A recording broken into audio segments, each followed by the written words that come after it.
Do you believe a single megaproject can rescue an entire province from debt? Hit subscribe if you love uncovering political truths, because what you're about to hear might change the way you see government spending forever. Stay with us to find out what really happened. The Shockwave, a $6 billion gamble to save British Columbia. British Columbia's Premier David Eby has just unveiled one of the province's most ambitious and controversial economic moves in decades, a $6 billion North Coast transmission line aimed at powering new industries, reviving struggling regions, and, supposedly, closing BC's $7.3 billion deficit. But behind the big promises lies a question shaking the province's confidence. Can this massive energy gamble actually fix a financial hole this deep? Or is it just another expensive illusion? That's exactly what we're unpacking today. From secret legislative shortcuts to multi-billion-dollar projections, and from booming promises to quiet doubts inside BC's government. Stay till the end for the untold fact no one's talking about. What the government says, the Green Gold Rush vision.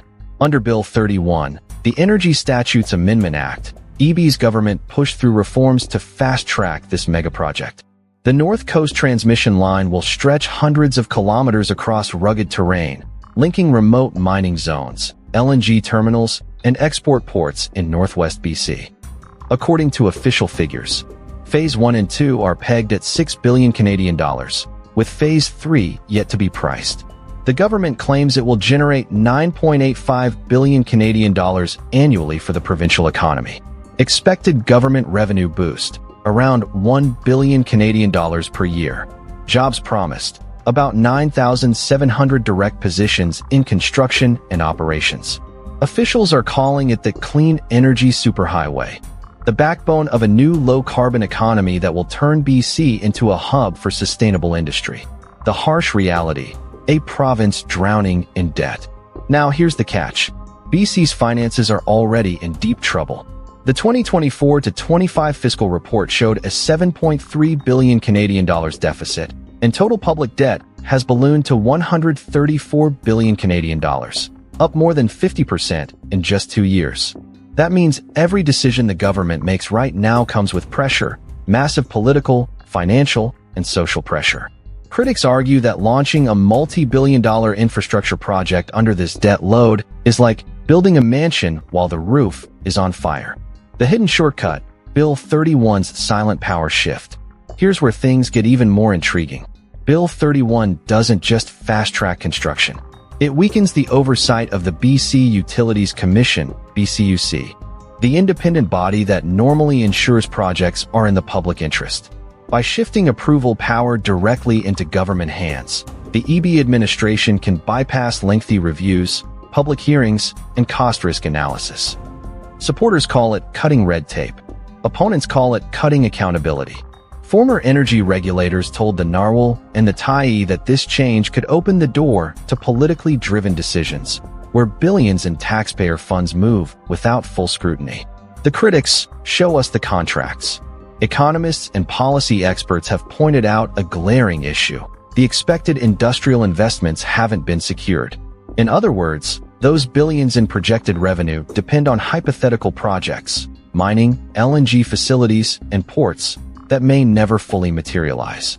Environmental groups, including those representing First Nations communities, have also warned about ecological damage across protected land and wildlife corridors, unresolved Indigenous consent for several sections of the line, lack of public consultation following the CUC's exclusion. If those disputes escalate, the project could face multi-year delays, and with interest rates high, every year of delay means millions more in cost overruns. The government's counterclaim: this is the only way forward.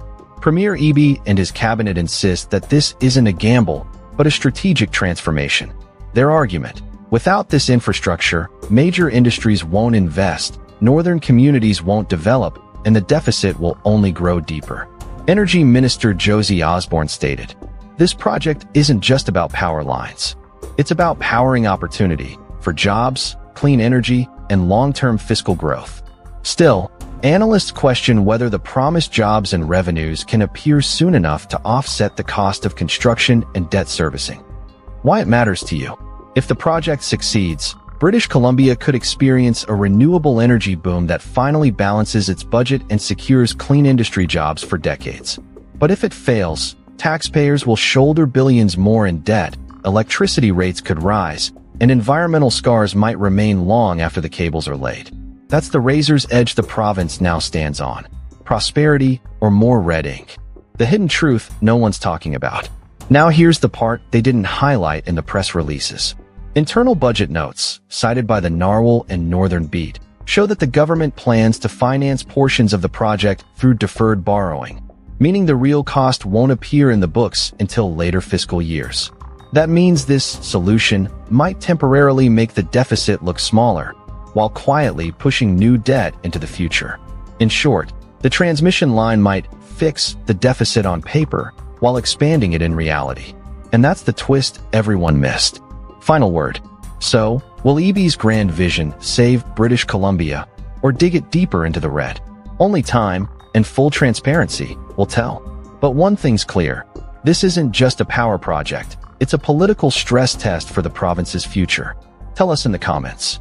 Do you think this $6 billion energy project is a smart investment or a dangerous gamble? And don't forget to subscribe, because in our next deep dive, we're exposing the hidden costs inside BC's clean energy revolution. Did you know that over 95% of our viewers aren't subscribed to the channel? We totally get it, life gets busy, and sometimes it's easy to forget. But here's the thing, subscribing is completely free, and it really helps us keep creating the content you enjoy. So why not hit that subscribe button and join our community? It only takes a second, but it makes a world of difference to us. Thank you for your support.